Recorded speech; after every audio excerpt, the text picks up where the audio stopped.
Welcome to Finding Holiness, where we delve into timeless Torah wisdom, revealing the sacred in everyday moments. Join us on a journey to elevate your spirituality and discover holiness in every aspect of life. I'm your host, Rabbi David Kadosh, and together, let's embark on a path of spiritual exploration. I hope you enjoy this next episode. Okay, Erev Tov, everyone. Good to see everybody again. This time the food is not to my left; it's directly in front of me. So I get to stare at that all class.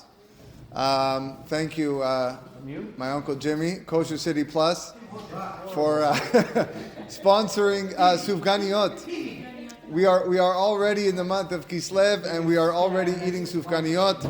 Bli Ayin Hara. We have lots of calories to go around for anybody that wants. It's here for you, and good to see a nice crowd again. I'll give a shout out to Leon, who's here on my right, because it was him who said, "Why don't we do the mixed classes?" This was many weeks ago, and he go, "Why don't we do a class for men and women?" And I think we have a high success rate so far, so it's great to see everybody here. And yeah, go ahead. You're not in view of the camera, so it's okay. Okay, we are studying Parashat Vayetze. We'll just go over the parasha in brief. We'll go cover the main points as we usually do, and then we'll talk about today's main idea. Yaakov leaves Be'er Sheva after being instructed by his parents, and he travels to Haran. Over there, he stops on the mountain. That's the mountain where the Bet HaMikdash is going to be built. He falls asleep and dreams about a huge ladder stretching from the earth into the sky. The angels are going up and down that ladder. Hashem speaks to Yaakov in a dream. Hashem promises that he's going to give him Eretz Yisrael to him and his descendants. He also promises to protect Yaakov. And Yaakov makes a promise back to Hashem that if he gives him food and clothing and brings him back to safety in Eretz Yisrael, he's going to give him 10% of all of his earnings. He arrives in Haran and he meets Lavan's daughter Rachel at a well, and he gives water to her sheep. Yaakov really loves Rachel. He wants to marry Rachel, and in order to get Lavan, her dad, to agree to the marriage, he's willing to work 7 years as a shepherd for Lavan's sheep. Instead of paying Yaakov for his work, Lavan is going to give permission for Yaakov to marry his daughter. 7 years pass. Lavan cheats Yaakov. Instead of letting him marry Rachel, Lavan tricks him into marrying Leah, which is his oldest daughter, Rachel's older sister. Yaakov complains about being tricked. Lavan agrees, okay, no problem, I'll let you marry Rachel as long as you work for another 7 years. And Yaakov agrees because he loves Rachel that much.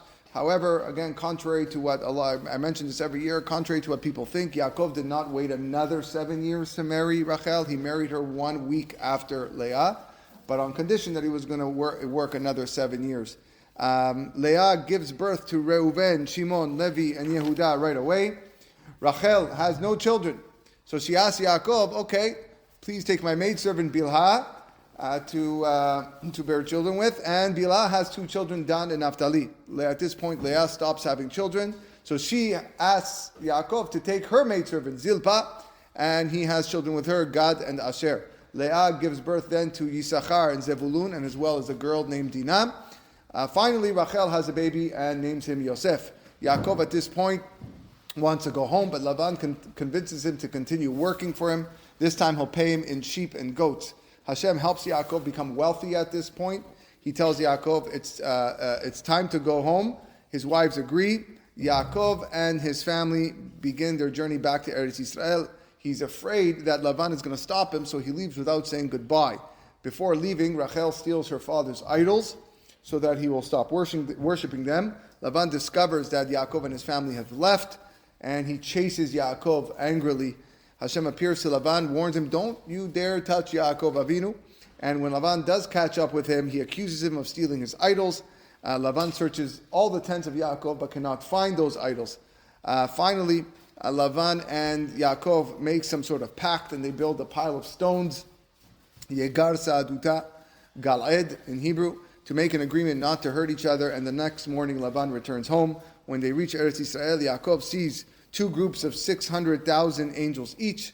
One group was with him in Haran. They will now leave him, and the other group came towards him to greet him as he was about to enter Eretz Yisrael. And that concludes the Parashat Vayetze. Okay.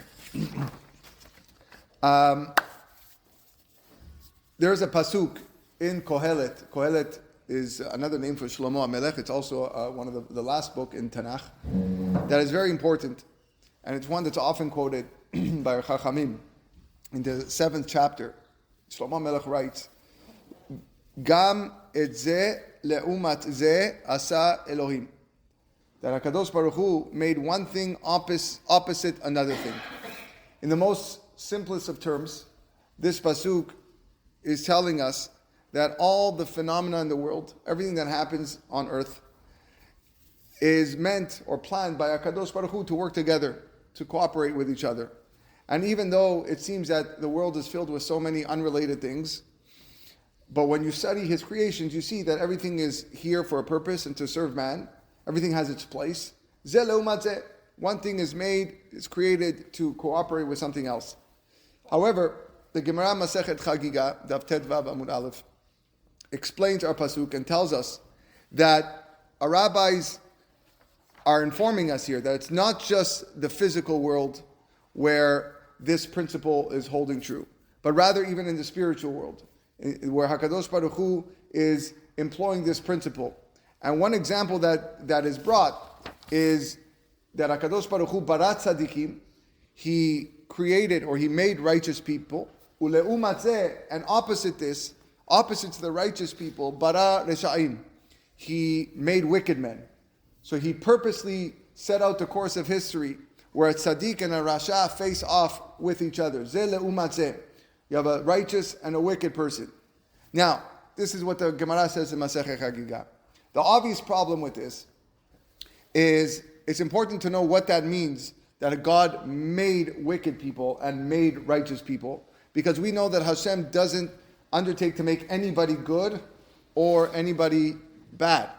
That's one of the foundations of the world. That's one of the things that we truly believe, that mankind comes into this world, we spoke about this in previous weeks, with a clean slate, and we have free will.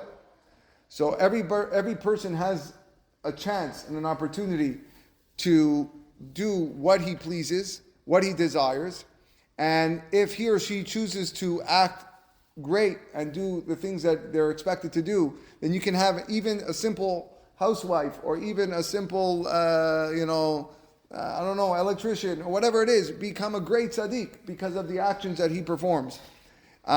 You cannot, now there's certain things that you can't control. If you're tall, you can't become short, and if you're short, you can't become tall. There's certain things you can't do. But within a certain realm, in a certain area, everybody's given the free will to excel. And HaKadosh Baruch Hu doesn't make anybody choose one way or the other. And therefore we cannot say that this Gemara in Masechet Chagiga is telling us that Hashem actually created righteous people or He created wicked people. He created people. The righteous and the wicked part, that they make themselves based on their free will. So what does it mean when the Gemara said, bara reshaim veleumat zeh bara tzadikim, or He created righteous and then opposite this He made wicked? It means that Hashem looks ahead in the future and He knows what's going to happen. He knows who is going to choose righteousness and He knows who is going to choose wickedness. Now, to many people, they hear that and they automatically ask the question, wait a second, if everybody has free will, if we all have bechira chofshit, then how can HaKadosh Baruch Hu know beforehand what they're going to be? And the answer is because you have to believe and understand that when we say that Hashem knows things, it's not the way that we know things. He thinks differently than us. The pasuk says in Yeshayahu, Gavhu shamay ma'aretz, ken gavu derachai midarchechem umachshavotay mimachshavotechem. You should know that the way that I think is much different than the way that you think. So even though people have free will, HaKadosh Baruch Hu can project His view. He can look way into the future and He can see what they're going to choose. He doesn't interfere, but He looks ahead and He foresees what man's free will is going to be. So what does He do? based on this Gemara. When he sees that there's going to be a certain righteous man or woman, a person who's going to exert themselves in the right way of life and be a true Eved Hashem, he wants to give them the opportunity to accomplish things in this world and be a great person. So what does he do? He looks into the future and he finds a man who chooses to be the opposite, who chooses to be wicked. A man with certain abilities, but he doesn't make use of them. And he says, I'm going to take this tzaddik, and I'm going to take this future Rasha, this future tzaddik, and this future Rasha, and they're going to be in the same generation, and in the same location, and the purpose is to give the tzaddik the opportunity to be tested by the Rasha. And that's how the great men of our history became great. Zeh le'umat zeh asa Elokim. There was always somebody else that stood opposite them. Someone placed there opposite them, giving them opportunities to rise to the occasion. So where do we find this? The Gemara in Masechet Avodah Zarah, right at the beginning, says that at the end of the day, at the end of days, before Mashiach comes, Hashem is going to make an announcement to the whole world. And all of those people, in the announcement, he's going to say, all of those people that deserve reward, come and take their reward. Come and take your sachar. So naturally, when you announce free gifts, everybody's going to show up. Everybody's coming, knocking on the door. Yeah, it's me. And they're all going to give in their application. And we're here, we apply, we want the benefits. And there's a big conversation going to go on. And Hashem is going to give all of these nations the news that, sorry, you did not qualify. You're not going to get the reward. And there's only one nation that's going to get the reward, and that's Am Yisrael. So again, the Goyim are going to complain, and they're going to say, I don't get it, that's not fair. Why you only give it to Bnei Yisrael? Just because they accepted your Torah? But did they fulfill all the mitzvot of your Torah? Who even said they obeyed all of the Torah? So they're actually putting up an argument with Hashem that maybe they don't deserve this reward at the end of time. So Hashem says, no problem. I'm going to bring witnesses to testify about my people. Yitenu edehem veitzdaku. Let them give their testimonies in order to demonstrate the righteousness of Am Yisrael. So, the Gemara says that the judge, Hashem, calls witness number one into the courtroom. Who's witness number one?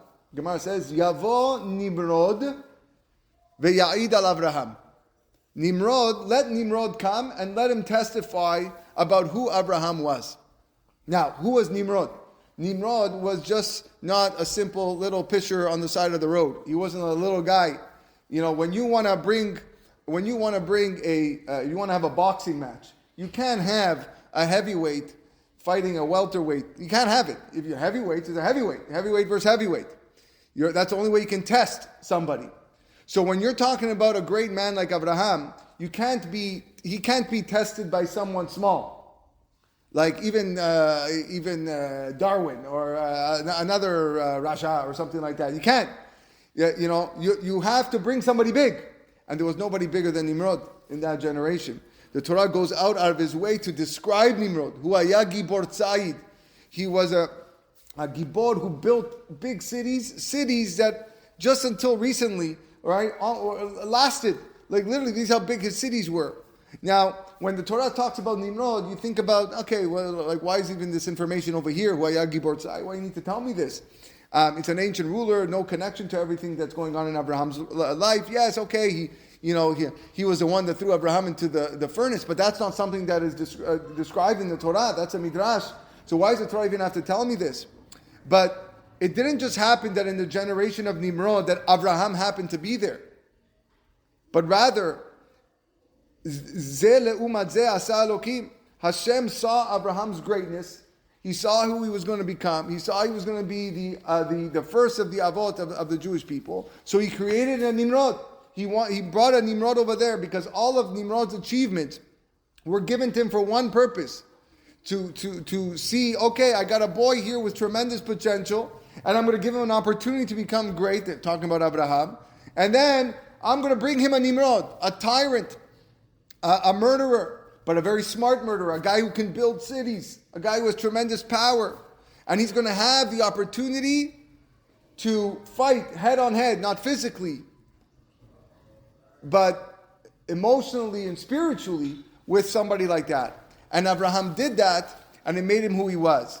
And Abraham appeared to be in the middle of a storm of idolatry. That's when he was born. He was able to withstand the power of Nimrod. Again, like I mentioned, he was thrown into the furnace. And now we know why Nimrod was placed into the days of Abraham Avinu. It's so that Abraham Avinu could become great like him. If you don't give anybody that test, that to rise out of the occasion and win out, then what did you pass exactly? So when Hashem says, let Nimrod come and testify about Abraham, he stood up and he passed the test. It means let the man who made Abraham great come here and testify to Abraham's greatness. There's another witness that the Gemara says is going to be called up. Eshet Potiphar, the wife of Potiphar, who we're going to read about in just a few weeks' time. That's the wife of Yosef's master. She's going to be summoned from the trash and the garbage where she's been all these years. And they're going to pull her out of the garbage and they're going to say, what do you have to say about Yosef? What are you going to have to say about Yosef HaTzadik? The Gemara says, "V'ta'id beYosef shelo nechshad al avera." She's going to testify that Yosef should not be suspected of any moral misdeed, any act of adultery whatsoever. She's the one who's going to testify because she's the best witness of it, because she was the one who was testing him day in and day out. The Torah tells us that she was kedaberal Yosef yom yom. She spoke to Yosef every single day. It didn't mean had a conversation with him. It meant that she was enticing him to sin every single day. Certainly, it was a very difficult test for Yosef. Yosef was a young man. He was a handsome man. He was not married at the time. Any males that are listening to this live and in person knows exactly what that feels. The urges that goes there was the changes in a person's body, and to be enticed by probably an attractive woman to sin. It wasn't easy. The Midrash tells us, Gemara tells us, "Begadim shelavsha lo arvit lo lavsha lo shachrit." The clothing that she wore at night to try to seduce him was different than even the clothing she wore during the day. That's how much she tried, and it was a horrible, horrible nisayon for Yosef. But he passed it.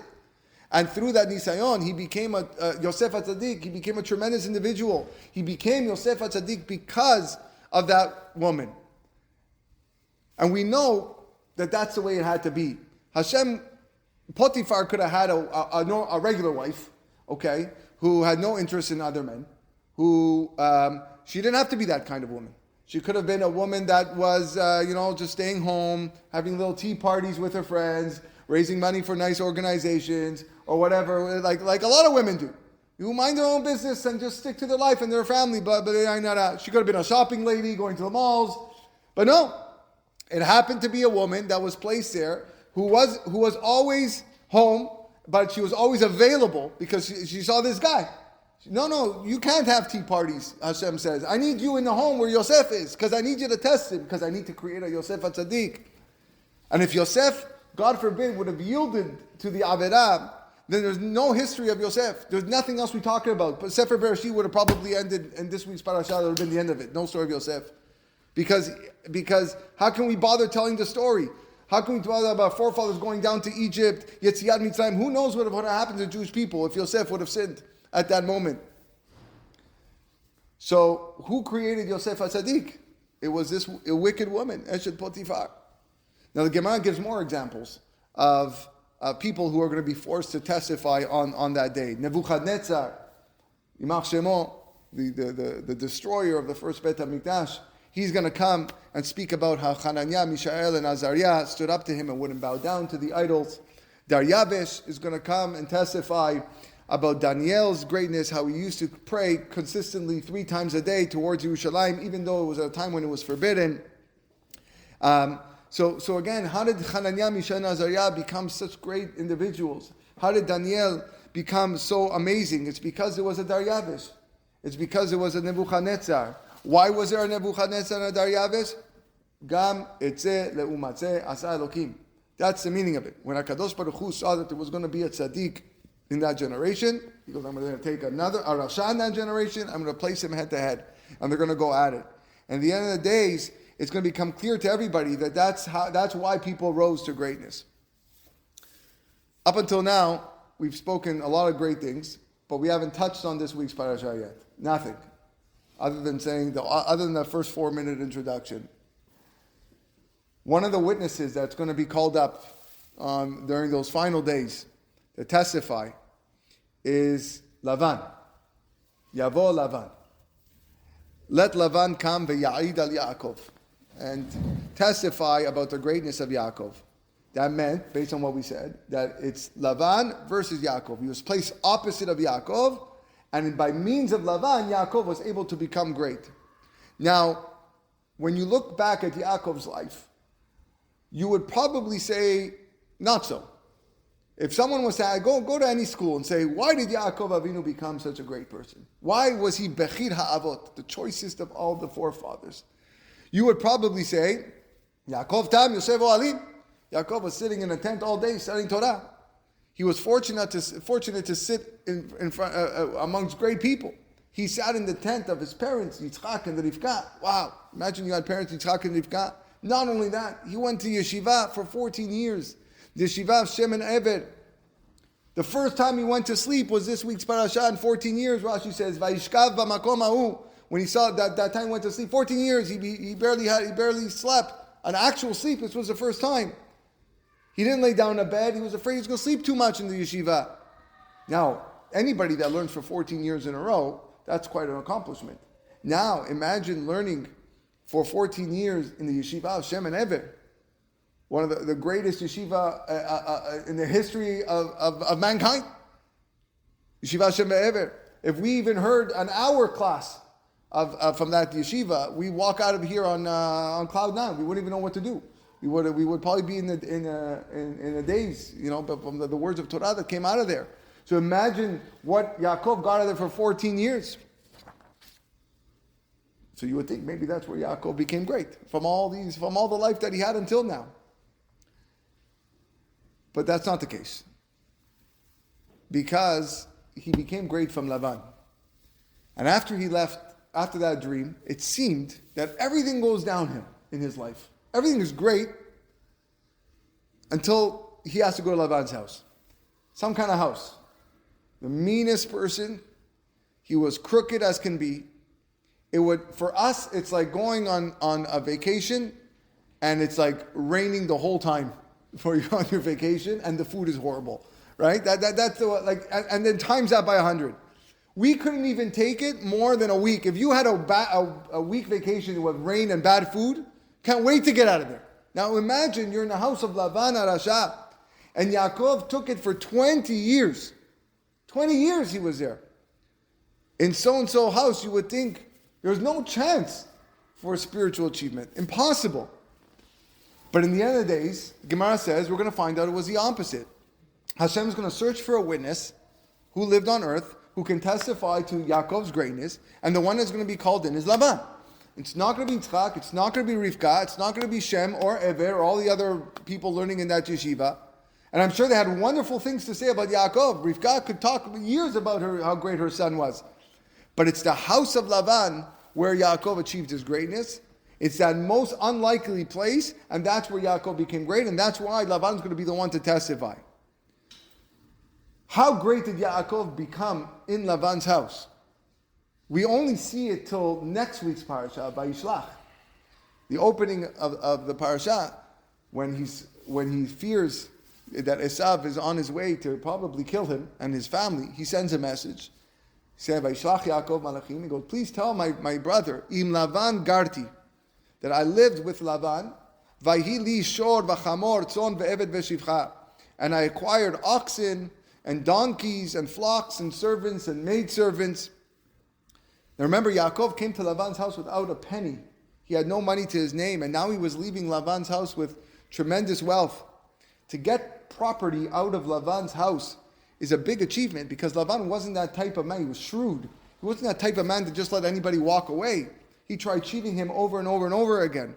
We know, we already learned this from 2 weeks ago in Chaye Sarah, when Eliezer is coming to find a wife. Lavan saw the jewelry that Eliezer was carrying with Rivka. Kirotet hanezem et hatzemidim. He already had his eyes on the nose rings and the bracelets. Baruch haba, welcome to my house. To him it was all about money. He lived for business. He lived for wealth, for acquiring property. So for Yaakov to leave with so much property, with flocks and herds and camels and so on and whatnot, it's a big accomplishment. But the Midrash tells us there are hidden meanings to this. That when Yaakov said, Vahi li shor v'chamor eved v'shucha, all these things, it's not just physical property. He had other things too that he acquired from that house. What does the Midrash say? Vahi li shor. First thing he mentions is that I have ox. I have an oxen. Who was the ox? The ox is Yosef. Bechor shoro hadar lo, as it's written in Parashat Zot HaBeracha. Yosef is called Shor. And the Pasuk is hinting to that. Not only that he just gained a boy named Yosef, he gained other sons, but he gained a son that possessed tremendous tzidkut and righteousness, Yosef HaTzadik, a greatness. Not only that, he was going to have two sons, a Menashe and an Ephraim, who were going to complete the 12 tribes, because Yosef and Levi were not included in the official count. And that could only happen after he achieved a certain level of greatness in that house. So he had a Shor, he had a Yosef. Then he also had a Chamor. Didn't mean they had donkeys. Why does the Torah need to tell me that Yaakov had donkeys? Big deal, he had donkeys. No. What does the donkey signify? Mashiach. Because the Ani verochev al Chamor, Mashiach is going to be a poor, humble man who is riding on a donkey. And that's someone that's going to come from the house of David. And Bet David comes from Yehudah. And one of the Yaakov's children that he had in the Lavan's house was Yehudah. So Chamor, which is the Mashiach, is coming, stemmed from that house. Tzon. Tzon means sheep, flock. Who was the flock that Yaakov acquired? Tzon Elu Yisrael. These are the Jewish people. He has all the 12 Shevatim, the future of Am Yisrael, the generations, the multitudes of kosher men, women, pious individuals, kindly people, Gomlech Chesed. These are the people that came out from the house of Lavan. Ve'eved. I also had a servant. Who was a servant? Moshe. Moshe, Eved Hashem. Torah calls Moshe Rabbeinu. The most important man ever to appear on earth was Moshe Rabbeinu. He was already present there in the house of Lavan. He wasn't alive yet, but he gave birth to Levi. Moshe Rabbeinu came from Levi. Shivcha, who was the maidservant? Who was the maidservant? One of the greatest women to ever come was Ruth. Ruth, who called herself Shivchatecha. She referred to herself as a maidservant when speaking to Naomi. These are all words from the Midrash, not my words, words from the Midrash. That she's ready to serve. So all that perfection, the Yosef, the Mashiach, the Moshe, all of Klal Yisrael, the Ruth, all of that was built, was created while I was spending 20 years in the house of Lavan. Now again, Lavan, very, very difficult father-in-law to have. You know, if Lavan lived in Australia and Yaakov lived here, it would be a problem, right? On his back, probably sneaking into his bank accounts, some shrewd business here and there. That would be a problem. Now imagine living in the same home. That's what he was. That's what he had to face. He had to face bad midot. He had to face lies. He had to face treachery, deception. Again, we wouldn't be able to tolerate that for 1 week, and he tolerated it for months and years. If you have an employer that cheats you out of your salary week in and week out, how many of you would stay? How many of you would stay after 1 week when you find out your employer is taking money from you? Would you stay? No, you get out. And Yaakov just accepted it. He took it upon him for so many years. As much as Lavan cheated Yaakov and wronged him at every step, he behaved with Lavan with the most loyalty. The Pasuk tells us in this week's parasha, Hayiti bayom achalani chorev. By the day, the heat consumed me, vekerach balayla, and frost at night.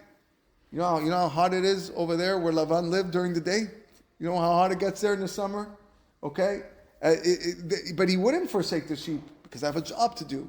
I'm not going to hide under the shade and let the sheep wander. If my job is to protect the sheep, I have to protect the sheep. You know how cold it gets in the winter in the desert over there, wherever they are in the middle of nowhere? It gets very cold. It's frosty. For us, it would be just, okay, let me just hide in my tent a little bit and start a little fire. And the sheep will be fine. Nothing's going to happen to them. It gets cold. Yaakov didn't have a stove to keep him warm. He stayed outside, put blankets over him, made sure that the sheep were taken care of. That was a test of Yaakov's character. And he passed it. And that's how you become great. Rav Victor Miller compares it to like sandpaper on wood. It's not easy for furniture to be sanded down. You have to apply pressure, and you gotta rub back and forth until you get it smooth. And that's the same thing when it comes to character. Same thing when it comes to midot. perfection of the mind, perfection of our midot and character. It's not easy. And we have to sandpaper ourselves over and over again till we perfect ourselves. We spoke a lot about this in our Mesilat Yesharim class over the summer. So sometimes you need that friction. That friction comes with tests, and often it comes with somebody that is out there, who's coming and he's bumping heads with you. He sends you people to sand you down. And that's why there was a Lavan. It was not an accident. Lavan could have been a man like Yitro. Yitro was an unbelievable father-in-law. Right? And he was an idol worshiper, but he was amazing. He brought Moshe into the tent. Come, have a meal, celebrate, marriage. Yitro was a fantastic man. Imagine Yaakov would have had Yitro as a father-in-law. Why not? No. Because that's not going to make Yaakov Avinu. He placed there Lavan intentionally, so when Yaakov comes to Padan Aram, he's going to find a guy who's going to cheat him at every step of the way. And that is what's going to make you great. He understood. And that's why the Rashi says, what is the meaning when he sends a message to Esav? Im Lavan Garti. Lavan Garti means Taryag mitzvot shamarti, because the word Garti is the same letters as Taryag, 613. So according to most people, they explain this Rashi to mean, don't worry, Esav, I lived with a Rasha, but I still kept 613 mitzvot. So therefore, you got to watch out because I got a lot of merit. I'm walking with a lot of zechuyot. That's how everybody learns what Rashi's trying to say there. But based on what we're saying now, you could read that Rashi slightly different. I lived with a Rasha, and because I lived with a Rasha, because I had Lavan in front of me for 20 years, that's how I became what I came. It's not, I lived with him and I still did it. That's what made me do it. Because that's what made me great. That's how I became Bechir Ha'avot, the choices of our fathers.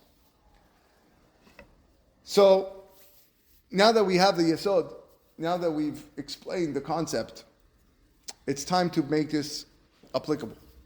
Maaseh Avot, Siman Labanim. This is how we started the Shiurim a few weeks ago. That's what Bereshit is all about. That the lives of our forefathers, Abraham, Yitzchak, Yaakov, prophecies of the future. And therefore, when we study these stories and these incidents, every single one, it's models for what's going to happen in the future and to us. And therefore, if you take this idea of Gam Etze Leumat Ze Asa Elokim, that Hashem made one opposite the other.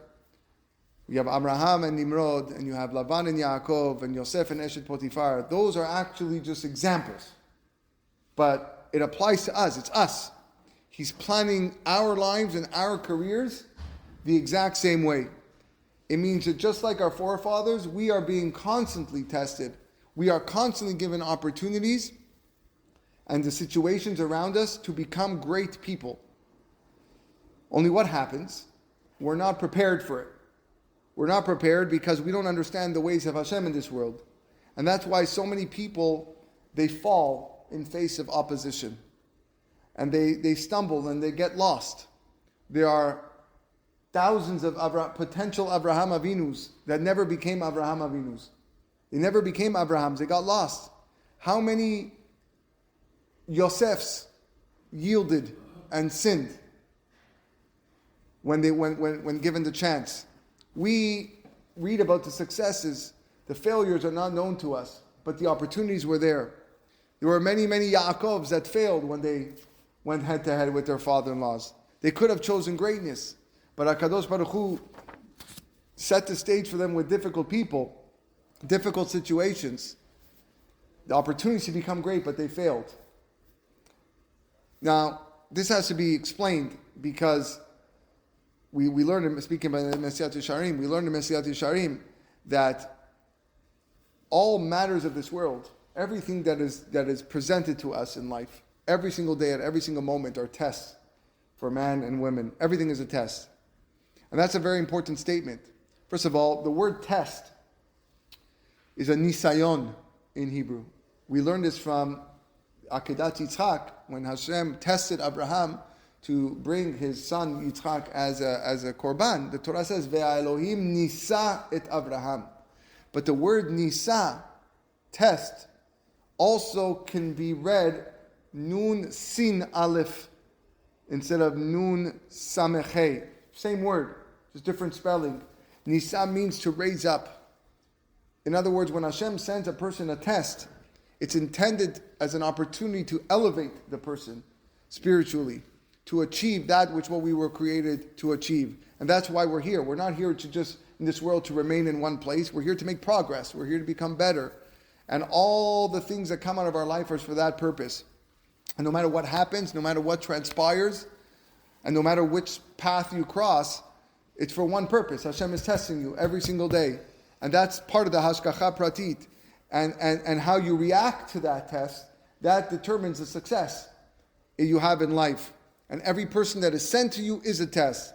And if the person is a bothersome person, and he's annoying, or he's arrogant, or he's a bore, or he's not too smart, or maybe he is way too smart, and you just clash and you can't get along and nothing's working, but yet you utilize the opportunity to treat that person properly and make the best out of it, and you have consideration for him, and then at the end of the day you say, you know what, he wasn't such a bad guy after all. Chazak Baruch. Chazak Baruch. Because you chose properly, you acquired a level of shlemut, a level of perfection that will stay with you forever. You know, there are all kinds of improvements in order to get to that level of shlemut, of perfection. You know, patience, you have to learn patience, how to learn the importance of treating other people, zrizut is alacrity, we need to prove our kindliness, so on and so forth, and, you know, learning how to be quiet, learning how to control our emotions. All of these situations that are presented to us in life are meant to see whether or not we can achieve that level of perfection. He compares it to a rotisserie. A rotisserie. Imagine you have a nice lamb, right, sitting on a rotisserie, and you hang it up on the rotisserie, and the spit just turns around. Why does it turn? Because we want the lamb to be roasted in its entirety. If you just leave it on one thing, it's just only one side's going to get roasted. But you want everything. That's why it spins. So that should be well done. We don't want any raw spots. HaKadosh Baruch Hu is putting our life on a rotisserie. And He's turning us over and over again, giving us multiple opportunities. And included in these opportunities, you have a lot of wicked people. You have a lot of Reshaim to deal with.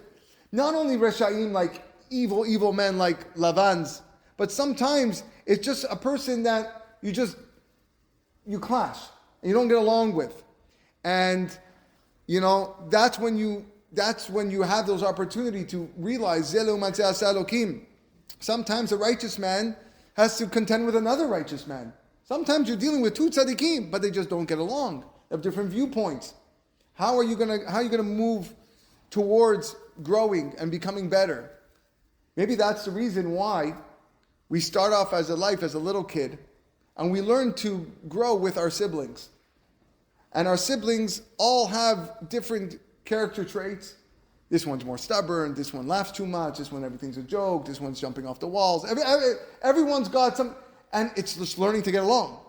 Because as a child, you're the most selfish you'll probably ever be, because you want everything for yourself and you think you're the center of the universe. And you feel like, oh my God, am I ever going to get out of this house? Can't take it, you're so annoying. You know, we all grew up with siblings, you know what it is. But then you leave your house and the opportunity's gone. You're never going to live again with your siblings. So what were those years as a child developing, learning to appreciate the differences of other people? And we're not talking about, God forbid, tzaddik and rasha. Your siblings are not rasha. You might call him an imbecile, but that doesn't mean he is an imbecile. It's just because you were upset at him on one day. You're talking about two kids, 3 kids, 5 kids, 10 kids that were all tzaddikim. They're all amazing, but I can't take them anymore. But that's how we learn to get along with people. And that's how we learn to be successful with him. And that's why HaKadosh Baruch Hu gives us of the family, the specific family that he intended for us. Your siblings were specifically meant for you. And therefore we can extend that. Your parents were meant for you. Hashem wanted you to have your specific parents. This one, my mom tell me all the time, again, take out the garbage. I can't take this anymore. Why have to take out the garbage? Why can't she take out the garbage? You know, why she always yell at me? Why is my father always this? But it's all meant to develop you into a sense of shlemut. It's not how you deal with your parents every day. It's not easy. Of course, it's not easy, but that's things that we learn to grow and become better. And then, of course, you move out of your parents' house, and you have your spouse. And then you have your spouse, your wife, or your husband. And again, that's also there to gain shlemut. That's what Ezer Kenegdo is. That's exactly Ezer Kenegdo. He has the help of someone who is against him. And she has the help of someone who is against her. Because a wife and husband are two different people, two different natures that have to help each other, even though sometimes they're against each other. And our spouses are lovely, and we love our spouses. That's why we marry them. But it's not always picture perfect. We know it's not always picture perfect. Sometimes there's a sting. The only thing that is perfect is the Torah Kedosha. Tov velo ra kol yemei hayeh. That's the Torah Kedosha. But a husband and a woman and a wife are flesh and blood. We have faults. So what does the foolish husband say? I can't take with this wife anymore. I can't do it. I can't be with her. And she says the same thing. He's so stubborn. He's so dirty. He never cleans. I can't be there. She's going to test you. He's going to test you. She'll nag you and he'll nag you. But that's okay. Because that's the greatest opportunity you have in life. And then when you have children, and then you become a mother-in-law or a father-in-law. And then again, your tree just branched out even further. And then people say, if I had a different mother-in-law, then maybe I would have, done so much more. If my father-in-law was more supportive than this. Hashem wanted you to have that mother-in-law and that father-in-law because He wanted you to be and live up to your full potential. And that's Rabotai, what it's all about. This is what we live for. And you can expand this to any part of your life. You have co-workers, you have employers, you have landlords if you're renting. Anything in life that you see is all there meant to test to see how you're going to do it. Zeh leumat zeh asali Elokim. Now, and the examples, the opportunities, they're endless. They're endless. But you can't leave out the most important point of all this. The common denominator, everything that we're talking about, everything that we spoke about, cannot be accomplished without the ingredient of emunah, without the ingredient of wholehearted faith in HaKadosh Baruch Hu. The great men and women of this world understood that nothing happens just like that. Nothing happens by itself.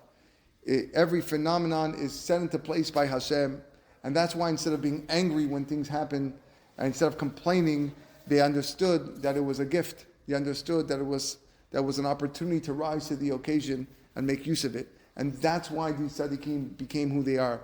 That's why Yosef HaTzaddik became who he was. You think Yosef HaTzaddik didn't have a right to complain?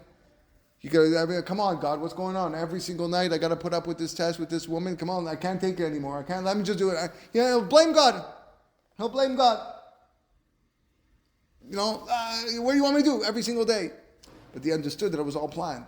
They understood that it was Gam etzeh leumat zeh asa Elokim. So whenever we are confronted, as tonight's title was, difficult people, difficult situations. Whenever we are confronted with difficult people and difficult situations, you have to realize, as hard as it is, they're placed there for our benefit. All of us are be putting through these stress tests. Stress tests, that's the modern day term, in order to have us well done on the rotisserie. We want our meat well done all around, because we are confident that Hashem is putting us in these situations. He wants us to face exactly who we need to face, because if we utilize our lives properly, we become perfect in every facet of our character. We rise to the occasion using our free will and our free choice the best possible way, and that's why we are here. And that's what we need to constantly practice and remind ourselves, living with this principle of Zeh leumat zeh asa Elokim, recognizing that every person that I come across was placed there specifically to Giram Hashem. That's what made Abraham who he was. That's what made Yaakov who he was, Yosef, Moshe, and all the great tzaddikim. Yiratzon will be zoche to that, to perfect ourselves, come closer to Hashem, and see the ultimate Geulah Shlema b'mina b'yameinu. Amen. Ken Yiratzon.